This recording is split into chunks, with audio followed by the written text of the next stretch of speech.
It's the story which has dominated the front pages all week, implicating everyone from the Prime Minister to Prince Andrew. China. The row has deepened over the abandonment of the spying trial, with Sir Keir Starmer facing questions after a line from Labor's manifesto appeared in a witness statement. And now China is threatening consequences if the new mega embassy isn't approved, I should say, in London. To discuss this, I'm pleased to welcome former leader of the Conservative Party and MP for Chingford and Woodford Green, Sir Iain Duncan Smith. Iain, an absolute delight to have you on. Can you let me know what is the latest in this ongoing saga and what's your take on it?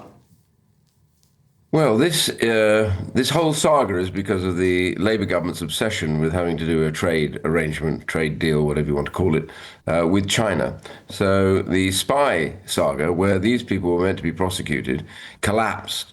We now know quite a lot of detail why it collapsed, and a lot of that is to do with the Labour government's behaviour with the Crime Prosecution Service.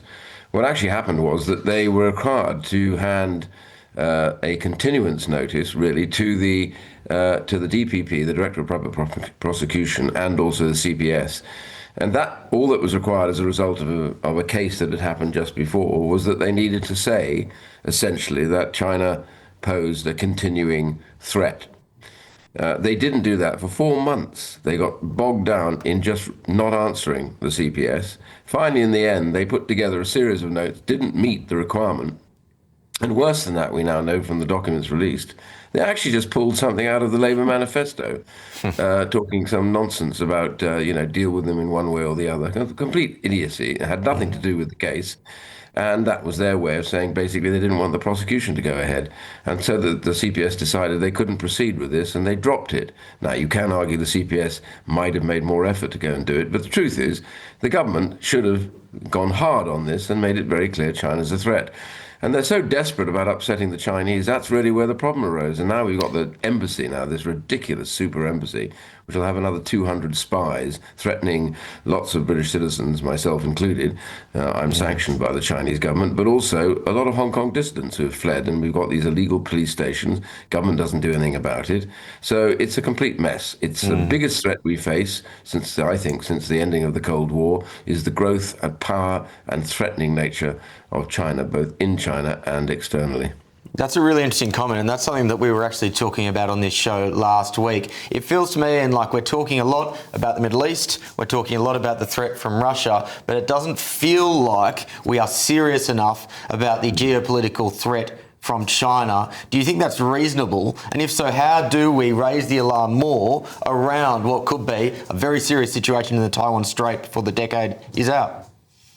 Yeah, well, let's just deal with what China actually does and who it's allied with. I mean, right now, I would call it the axis of totalitarian states are all in league with each other. North Korea, China, Russia, Iran are the key players in this, but there are others like Myanmar, which has got this terrible regime involved. Now, China internally is unbelievably brutal. It practices wide-scale slave labor. We buy products over here, particularly solar arrays, that are made using slave labor. They're carrying out what I believe to be a genocide in Xinjiang, where they take the men and they're put into slave labor camps, millions of them.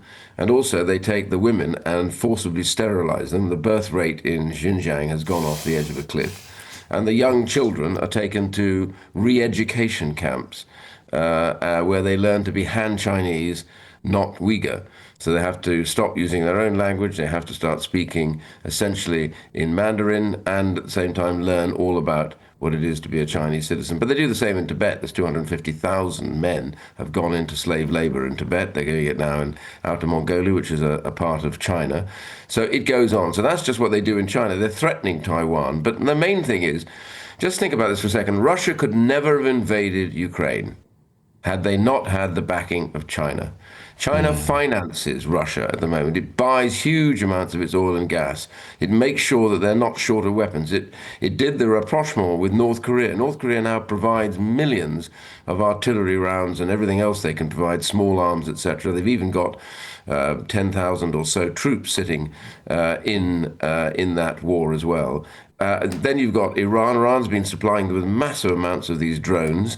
Also, you have to say that the whole attack in Gaza, I believe, was partly due to taking the pressure off Russia, where Iranian backed militias actually brutally, in case of Hamas, attacked and murdered, a couple of thousand Israelis and took a lot of prisoners. And the point is that all of that started, I believe, as part of this incredible support network for Russia, which is at the heart China. Now, one last point.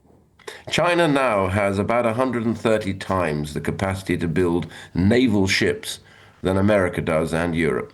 And any one shipyard in China at the moment builds more naval ships than the whole of the United States. You tell me we aren't seeing the development of a threat right in front of us, and all we want to do is get on bended knee and kiss the backside of China. That seems to be the Labour Party policy.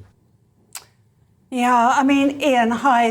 This is Dr. René Hundekamp. It's really interesting listening to what you say. I'm assuming that we would, under any other circumstances, if somebody told us what you've just told us goes on in China, we would actually have nothing to do with this regime. So one has to assume that we are so inveigled with them from an economic point of view that we need to do some business with them. So if you were to sit down with Keir Starmer this week and you had to give him 3 reasons or 3 non-negotiables as to path our way forward with China, what would they be?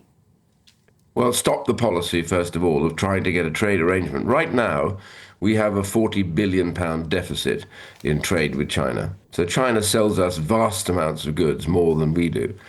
The second thing he has to do is to stop them flooding our market with cheap batteries, cheap solar arrays, and most importantly, cheap electric cars. We won't have a car industry if they do this trade arrangement with China, because they'll just dump. They don't want to trade with us. They want to dump all their overproduced goods at the moment. That will kill the car industry off, and many others too.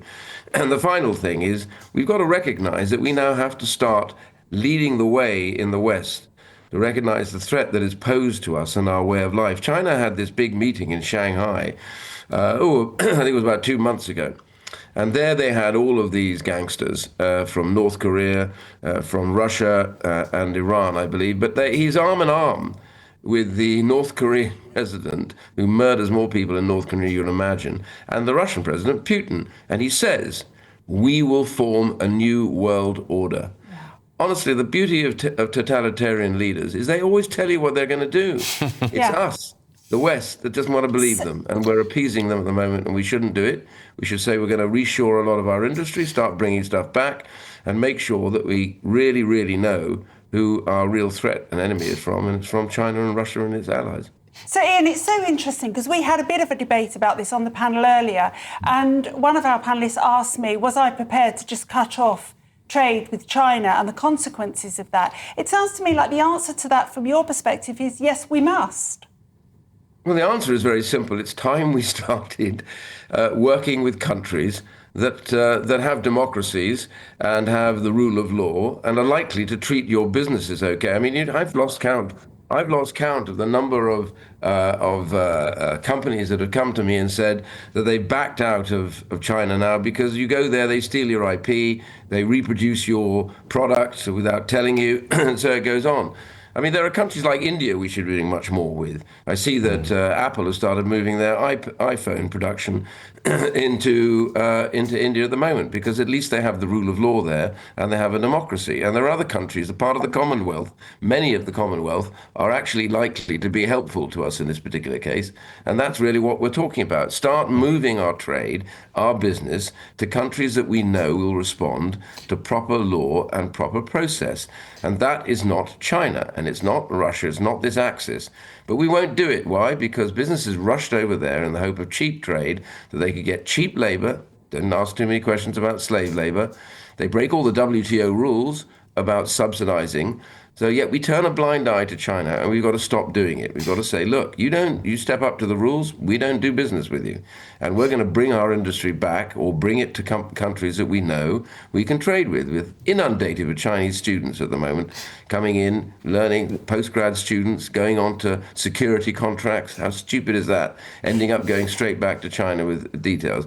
I mean, honestly, Governments have been really stupid about this. And this is like the 1930s all over again. We didn't want to listen, and in the end, 60 million people died. And we don't want to reach that, so we've got to start moving now.